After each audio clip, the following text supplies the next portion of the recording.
ঈদ অর্থ আনন্দ বা উৎসব এবং মিলাদ অর্থ জন্মকাল বা জন্মমুহূর্ত।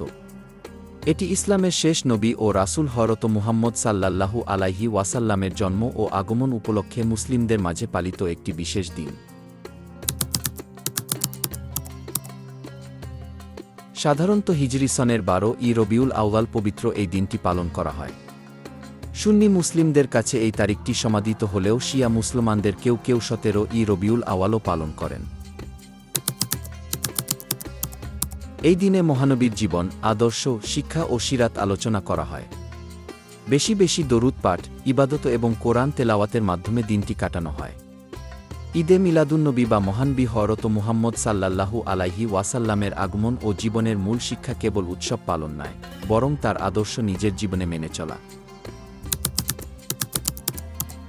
ঈদে মিলাদুন্নবী উপলক্ষে কোনো কাজ বিদআত বা শরীয়তসম্মত নয়, এ বিষয়ে আলেমদের মধ্যে মতভেদ আছে।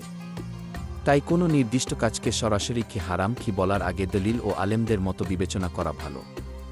তবে নবীর প্রতি ভালোবাসার নামে নিচের কাজগুলো করা থেকে বিরত থাকা উচিত।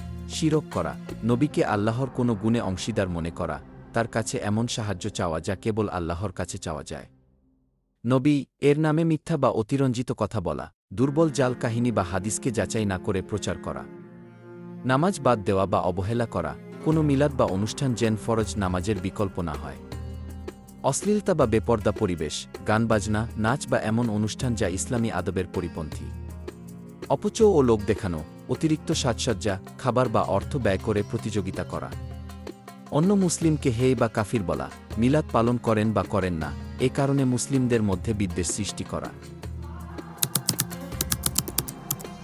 নবী এর জন্ম ও জীবন স্মরণ করতে চাইলে সিরাত আলোচনা, কুরআন তিলাওয়াত, দরুদ পাঠ, তার চরিত্র ও সুন্নাহ নিয়ে আলোচনা, দানস্তকা এবং নফল ইবাদত করা যেতে পারে। এসবের নিজস্ব শরঈ ভিত্তি রয়েছে। তবে এগুলোকে এমনভাবে নির্দিষ্ট করা উচিত নয় যেন এগুলো মিলাদুন্নবীর বিশেষ বাধ্যতামূলক আমল।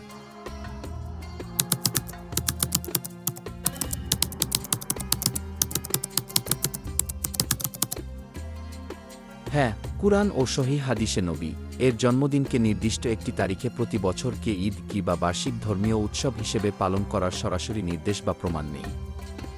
তবে বিষয়টি একটু বিস্তারিতভাবে বোঝা জরুরি।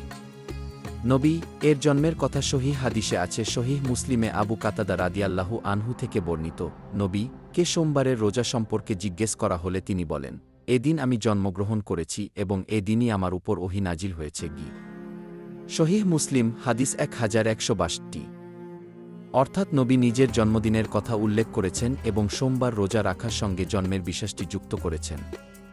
কিন্তু লক্ষ্য করার বিষয় হল, তিনি প্রতি বছর তার জন্মদিনে কোনো উৎসব, মাহফিল বা ঈদ পালনের নির্দেশ দেননি। বরং এখানে যে আমলটি স্পষ্টভাবে পাওয়া যায় সেটি হল সোমবার রোজা রাখা।